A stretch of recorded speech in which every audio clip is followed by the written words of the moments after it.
It's time to find out What Shane said with Shane Manila. Hey world, welcome back to Shane Says. We're now on episode 4. It's rookie draft season, or at least it's approaching rookie draft season. The NFL draft is now roughly a month away, depending on when you watch this. Either way, roughly a month away would probably be correct, actually. Just wanted to make one note. You should not be having your rookie drafts prior to the NFL draft. I know we like to think that we are smarter than NFL GMs. Trust me, I get it. We all think it. If we don't say it aloud, we definitely think it. So we think we know more than NFL GMs. We don't. Quite frankly, we don't know where a player is going to fall, whether that be what round they're going to fall in, whether that means to what team. I know, again, we might think we know more than NFL GMs, and we might think that we are pro scouts, and maybe some of us are. I'm not a pro scout, in case you were wondering. I would not let me grind your tape. Like I could not tell you if what makes Rome Odunze special. All I can tell you is that his ADP right now indicates that you're getting him in the middle of the first round. That's neither here nor there. Just back to the point. We don't know where players are going to land, specifically draft capital, which is most important, and then landing spot.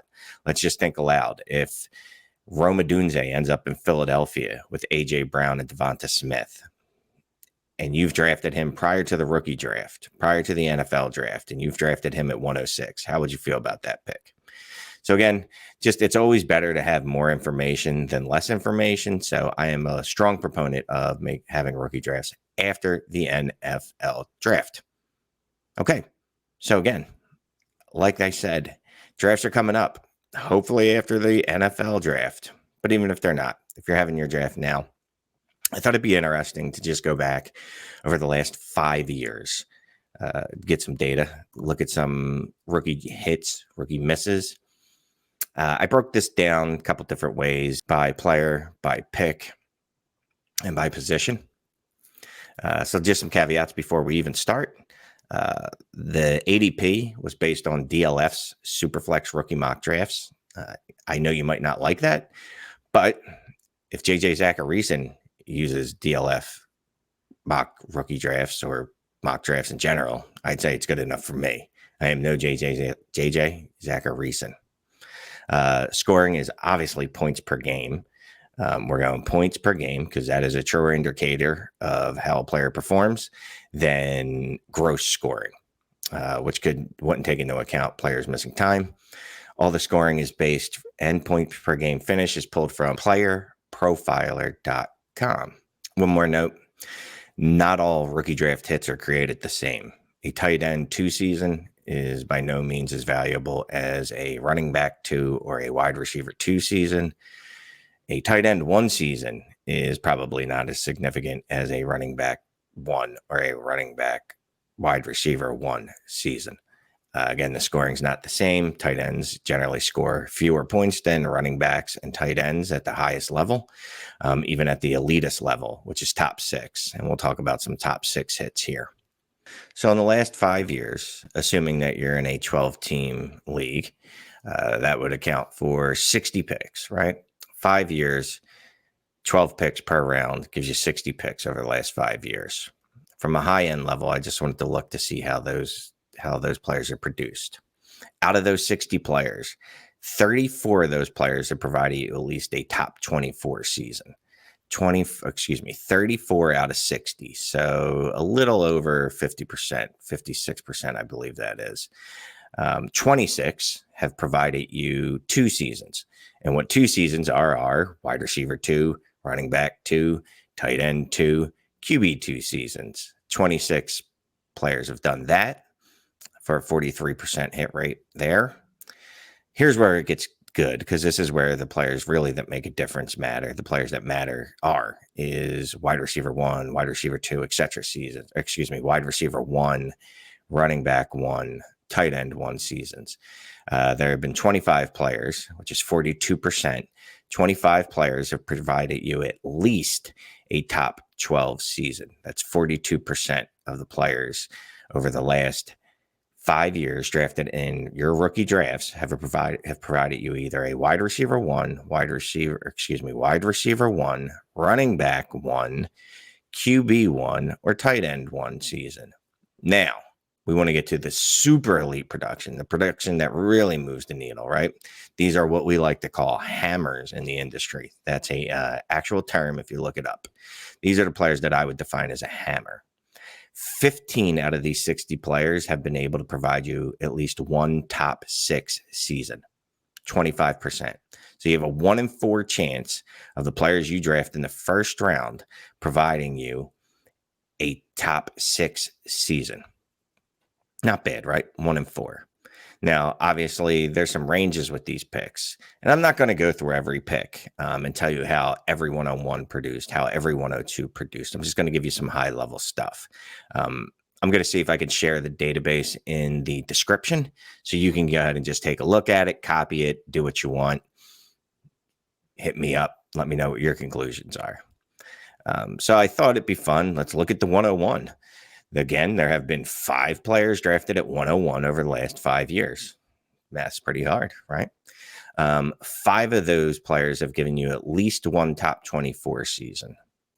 3 of those players have produced at a 2 level. Again, that would be QB 2, wide receiver 2, running back 2, tight end 2. 4 players have given you a 1 season. That's 4 out of 5. Look at that. Just make sure you're understanding what I'm saying here. This is 4 out of the 5 players drafted at 101 over the past 5 seasons have provided you a top 12 season. Not bad. 3 of those players, again, this is the needle mover. This is what we're really looking for. 3 of these 5 players have produced at least a top 6 season. It's pretty impressive. Every one of these players has given you at least a top 24 season. Again, impressive. At the high level, we have 4 that provided you wide receiver 1, running back 1, QB 1 seasons, and then 6 that gave us that truly elite number, that hammer number that we're really looking for. 3 seasons of top 6 production, or 3 players that hit top 6 production. Some of the players have actually given you multiple seasons. We'll get into at least one of those players later. It's a particular favorite of mine. Looking at all the other draft slots, there was only one other draft slot that gave you 5 players, all 5 players producing at least a top 24 season, and that was the 104. Interestingly enough, 104 was the only other draft slot that gave you 5 players hitting or producing at least one top 24 season. 3 of those players provided a top 24 season. 3 of those players provided at least a top 2 season. Again, top 2 season being QB 2, running back 2, wide receiver 2, tight end 2. 3 players were either a wide receiver 1, running back 1, tight end 1, QB 1. But just one of those players, 1 in 5, it's 20%. Just one of those players provided you a top 6 season. Again, top 6 seasons are really what we're shooting for. If we get top 12 seasons, we're okay with that. But we really, really want those top 6 seasons. Now, there were 6 draft slots where just 2 of the 5 players drafted provided you at least one top 24 season. That was the 102, the 103, 106, 107, 111, and 112. So what does that tell you?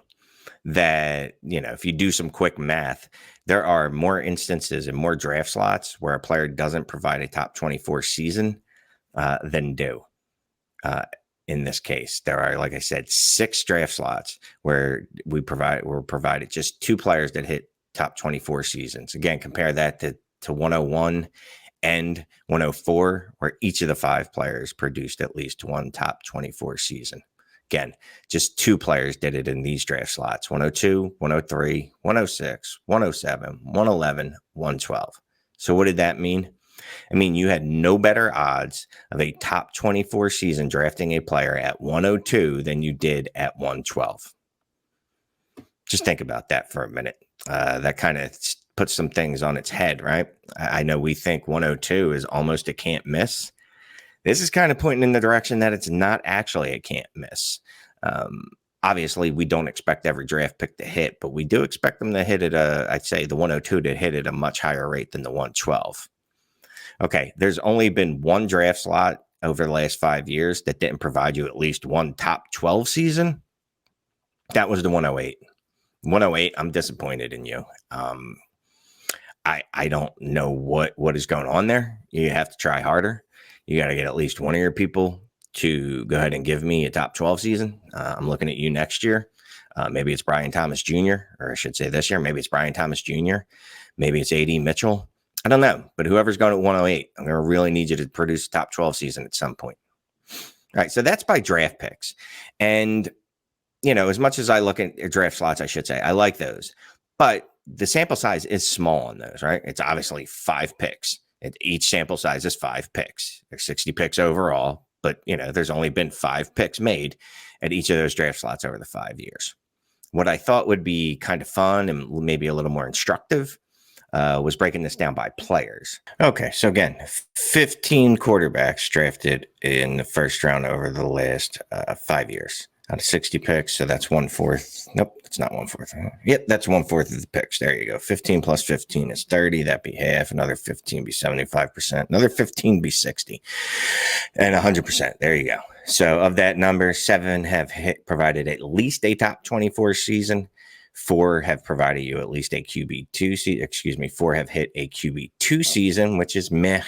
7 have hit a QB1 season, which is really good. And then super crazy good.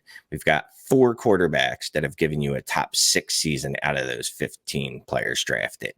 But just so you know, only 1 quarterback has given you multiple top 6 seasons during that time, that was drafted during that time, I should say. Kyler Murray. You do with that what you want to. Now, I know he is the oldest, at least drafted wise. He's got 5 years in this data set, and not everyone does. But yeah, no one but Kyler Murray has actually hit more than a top 6 season. Just him more than once, I should say. Not Joseph Burrow, not Trey Lawrence, and I guess surprisingly, not Justin Fields, right? I guess maybe not surprisingly. But either way, Kyler Murray. Kyler Murray is the one and only. Interesting. We've had 24 wide receivers drafted during these 5 years. I got to be honest with you. Wide receivers, pretty disappointing to me. I'm going to be honest, super disappointing to me. And we'll get to some data later. But there's been 9 players that have given you a top 24 season. Of those players, 7 players have given you wide receiver 2 season. Just 6 have given you wide receiver 1 seasons. And only 4 of 24 of those players have given you at least 1 top 6 season. There were CeeDee Lamb and A.J. Brown. They each gave you 1 top 6 season. And then you really get into the creme de la creme. I mean, Justin Jefferson, 3 top 6 seasons out of 4 seasons. So 3 out of 4 seasons, he finished wide receiver 6 or better. Crazy. In the 1 year that he didn't, he was the wide receiver 9.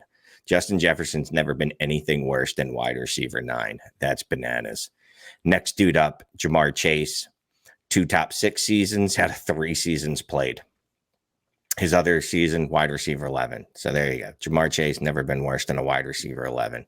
Super impressive. Not as impressive when you look at Justin Jefferson, which is just bananas. All right. RBs. There's been 17 of those drafted. 15. 88% of those players have given you at least a top 24 season.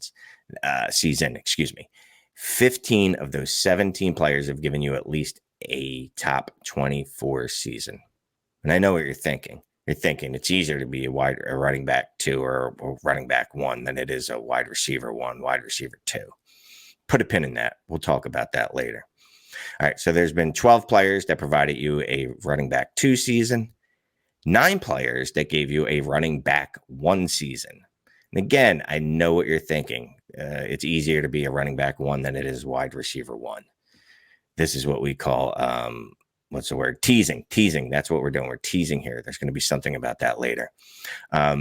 Just so you're aware, running backs hit at the highest rate for 1 seasons than any other position, excluding tight ends, but tight ends don't really count. So of the 17 running backs drafted over the last 5 years in the first round, 53% of them have given you a running back one season. Not bad. 6 players have given you an elite season, a top 6 season. And by far, by position, that's the highest rate. 35.2% of all running backs drafted in the first round in the last 5 years have given you a top 6 season. And then we get to the tight ends. And tight ends are weird. I mean, I don't tell you. Obviously, there's many fewer, lesser. I don't know what the word is here. There's less tight ends drafted in the first round over that time. There's been 4 of them.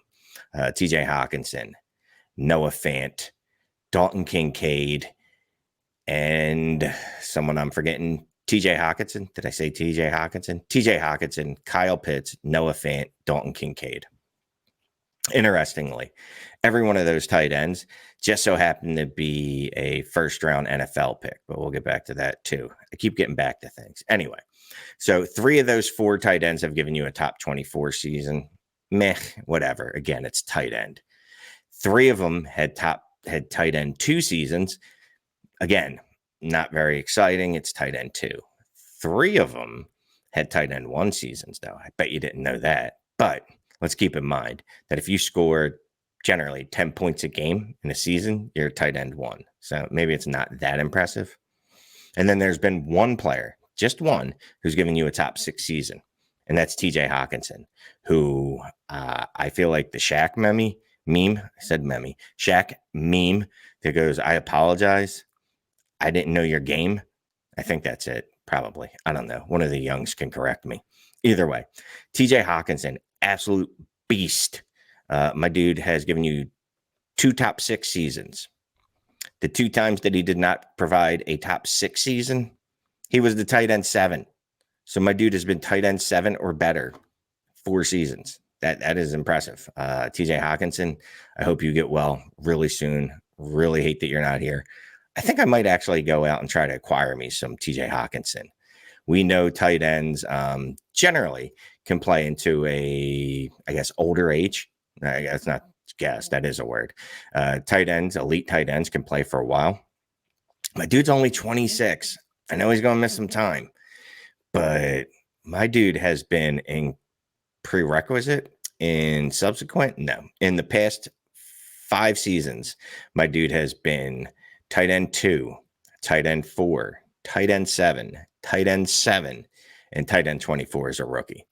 I would say that dude is an absolute hit. If you drafted TJ Hawkinson, congrats to you. I hope you didn't move him. All right, so that's the data, right? So I know I said a lot of stuff, so I just want to give you some notes, some little takeaways to take from this. Notes, takeaways. Like I said, running backs, they provided the highest hit rate of top 6 seasons, top players to hit a top 6 season, players to hit a top 12 season, players to hit a top 2 season, and a top 24 season. 88% of them gave you at least a top 24 season. There were, again, 72% of them provided you at least an RB2 season. Not bad. 53% of them gave you an RB1 season. And then 35% of them gave you a top 6 season. Super, super duper elite. I don't know what else to say to that. When we're looking at the super high end production, top 6 seasons, I just wanted to break this down by player position. So again, of the positions, running backs had a 35%. 35% of the players gave you a top 6 season. That was the most. There have been 27% of the quarterbacks that were drafted gave you a top 6 season. Tight end, 25% have given you a top 6 season, and it's actually 20% because that's how you do math. Actually, 20% because there's been 1 of 5. Small sample size, so take that all in consideration. Tight ends, there was only 1 of 5, but 20% hit a top 6 season, or we could just say TJ Hawkinson. Again, quarterbacks, 27% of the players drafted, and running backs, 35%. Wide receiver, way down at 17%. That shocked me. Not going to lie to you. I expect that wide receivers drafted in the first round over the last 5 years to have provided more elite seasons. Very interesting. But, maybe they can jump in later, right? Maybe they got more top 12 seasons. I don't know. We'll see. Okay. So top 12 seasons. Tight ends. Tight end 1. 75% of the players drafted, 75% of the tight ends drafted over the last 5 years have given you a tight end 1 season. Again, that's not as impressive when you have to score, 10 points a game to hit that range. So let's not be too impressed. Not too impressed. But I will say this. If a tight end is drafted in the first round of rookie drafts, it's generally because they are a very good prospect and they have really good draft capital. Speaking of that, over the last 5 years, we had players like Dalton Kincaid, who went 25th overall, Noah Fant, who went 20th overall, Hawkinson, who went 8th overall, and then we have Kyle Pitts, one of the most divisive players out there, drafted at 4th overall. And I'll just correct something I said earlier. Tight ends they did provide a 25% hit rate at top 6. 25% of the players drafted over the last 5 years at tight end have given you a top 6 season. But again, that's still just one. It's still just TJ Hawkinson. Hawkinson's the elite one. But going back to the top 12 seasons anyway. So 3 of the 4 have given you at least a tight end 1 season. And Dalton Kincaid was just outside of that. But again, think about this. Noah Fant has given you tight end 1 seasons, multiple ones at that. How do you feel about Noah Fant? So that position is what it is. They do hit at a higher rate, but it's relative. 53% of the running backs drafted over the last 5 years have given you at least a top 12 season. Quarterbacks, 27% of the quarterbacks drafted over the last 5 years have given you a QB1 season. And dude, again, wide receivers and last. I'm shocked. I'm absolutely befuddled. I am dumbfounded. Only a quarter, which is 25%, of the wide receivers drafted in the last 5 years in the first round of rookie drafts have given you a top 12 season. That's crazy to me. That is absolutely crazy to me. I just noted again, wide receivers are a disappointment. Just 6 of the 24, a quarter, have given you a top 12 season, while 52% of running backs have done so over the same period. It's just bananas. Now, I know what you're thinking. You're thinking, right? It's harder to be a wide receiver 1 than it is a running back 1. And I thought the same thing. So I reached out to Jordan Backus. He's our data monster, our data genius over at Destination Devy. If you haven't already signed up, make sure you're signed up for Destination Devy, Patreon, all gas, I think. I don't know.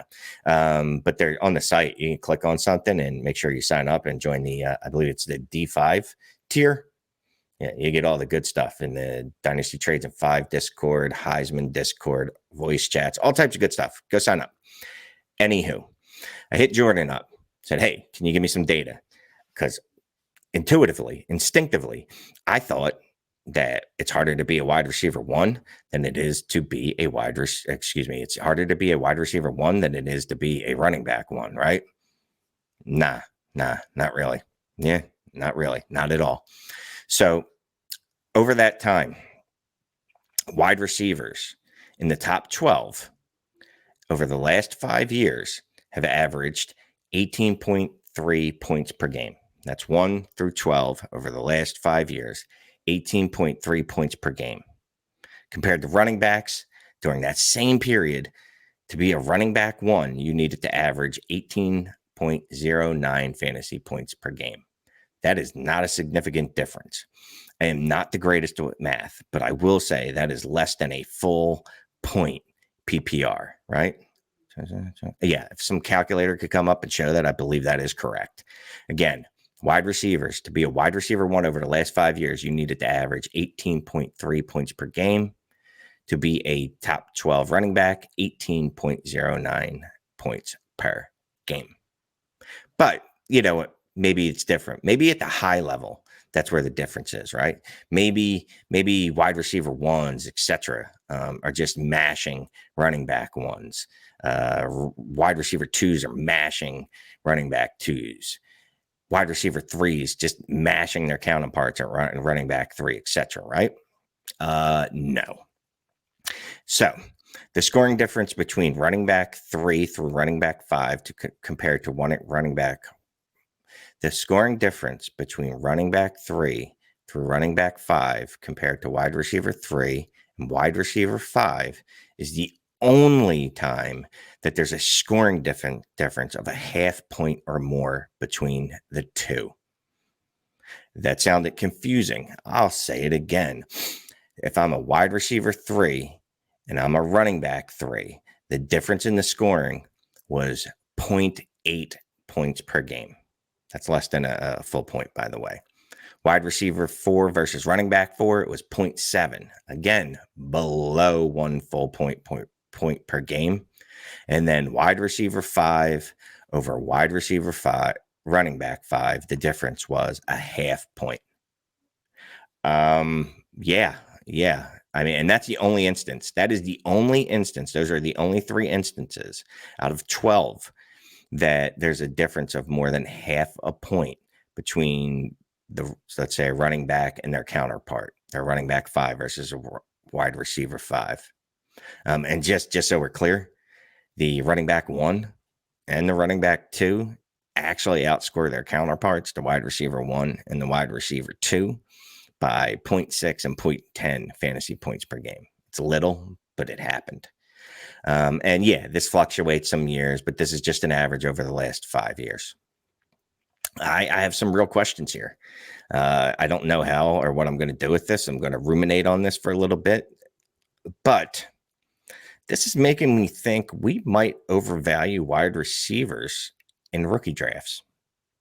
Maybe the smart move is buying wide receivers when we know what they are, not when we think we know what they are. Obviously, if it's a Jamar Chase, Marvin Harrison, Justin Jefferson type prospect, maybe we go with that. We know they're going to be elite, right? I think we absolutely know they're going to be elite. But what we don't know is someone like JSN, Treylon Burks, are they going to be elite? Rashad Bateman. I don't even remember if Rashad Bateman is in this data sample, to be honest with you. But you get the point. It's just wide receivers over the last 5 years. We've got Drake London, N'Keal Harry, Garrett Wilson, Jamar Chase, Treylon Burks, Jameson Williams, Jackson Smith and Jigba, Chris Olave, Jordan Addison, DK Metcalf, Jerry Jeudy, Quentin Johnston, AJ Brown, CD Lamb, and then here's comes some bad names. Sky Moore, Paris Campbell, McCole Hardman, Jalen Reagor. Maybe we don't know what these non-elite wide receivers are going to be. Maybe we shouldn't be drafting them in rookie drafts. Maybe we would be better served either drafting running backs, because running backs with first round rookie ADP over the last 5 years have outproduced their counterparts at the wide receiver position.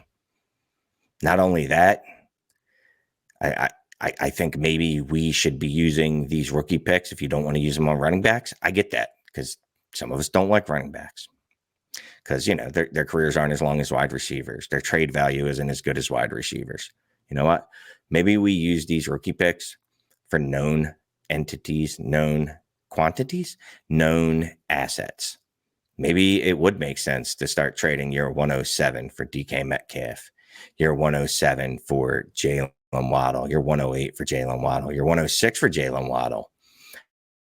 I love Neighbors. I love Marvin Harrison. But then it starts getting sketch. Rome Odunze, I think, is a very good profile. People like him. So if you want to put him in that list, cool. But Brian Thomas Jr., A.D. Mitchell, wide receivers like that in that range. Xavier Worthy, first round guys, but not as strong as a prospect, not as strong as a prospect profile, however you want to say it. Maybe we should be moving those picks that we would use on them for established wide receivers. Or like I said, maybe, just maybe, I know this hurts to hear it because it hurts to say it. Trust me, I don't like saying this. Maybe we should be drafting running backs. I don't even know if I just said that out loud, but that just hurt me inside. So I got to end it on that. Like I said, hit me up. I can share the data with you. I'd love to get other people's thoughts on this. I've just started digging into the data, so maybe my thoughts will change, but I think I have some pretty broad strokes that I agree with, or at least that I think. But feel free to hit me up. I'd love to know what other people think. And again, I'll share the data with you. So y'all take care.